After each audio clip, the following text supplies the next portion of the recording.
Bonjour à tous. Alors, nous allons voir aujourd'hui ensemble la dernière partie du cours sur le combinatoire et dénombrement. Et on va s'intéresser à la notion de combinaison dans un ensemble fini. Alors, la définition numéro 8, soit E un ensemble à n éléments et P inférieur ou égal à n, une combinaison de P éléments dans E correspond en fait à un sous-ensemble de E.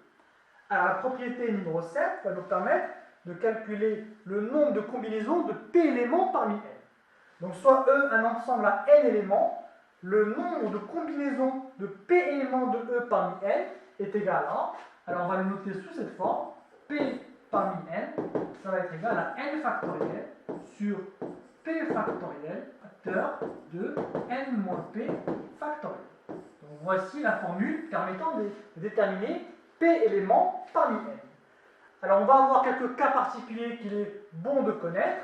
Donc 0 parmi n est égal à 1. Donc si on applique cette formule, ça va nous donner n factoriel sur 0 factoriel, facteur de n moins 0 factoriel, donc n factoriel. Donc en simplifiant avec n factoriel, on va avoir 1. Et par convention, on sait que 0 factoriel est égal à 1. Alors autre cas particulier important, n parmi n est égal à 1. Puis 1 parmi n, ça va nous donner n factoriel sur 1 factoriel fois n moins 1 factoriel. Or, n factoriel, on peut dire que c'est égal à n fois n moins 1 fois n moins 2 fois n moins 3, etc. jusqu'à fois 1. Donc c'est égal à n fois n moins 1 factoriel sur n moins 1 factoriel. Et donc en simplifiant avec n moins 1 factoriel, il va nous rester simplement n. Ainsi, 1 parmi n est égal à n. Alors, méthodologie numéro 5, dénombrer en utilisant les combinaisons. Donc une classe est composée de 18 filles et 16 garçons. Alors, premier cas de figure, on veut savoir combien de groupes de 4 élèves on peut constituer. Donc on va compter le nombre de combinaisons de 4 élèves parmi le nombre total d'élèves, c'est-à-dire 18 plus 16, soit 34 élèves.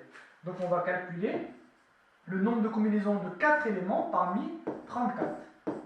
Donc ça va être égal à 34 factoriel divisé par 4 factoriel multiplié par 34 moins 4 factoriel.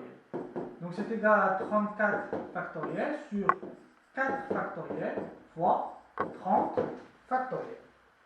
Alors, 34 factoriel, on peut dire que c'est égal à 34 fois 33 fois 32 fois 31 fois, et ensuite on a 30 fois 29 fois 28, etc. jusqu'à fois 1, donc ça correspond à 30 factoriel sur 4 factoriel, c'est 4 fois 3 fois 2 fois 1 fois 30 factoriel. On peut simplifier avec les 30 factoriels, et par conséquent, en procédant à l'application numérique, on montre qu'on a 46 376 possibilités de constituer un groupe de 4 élèves avec les 34 élèves que compose la classe.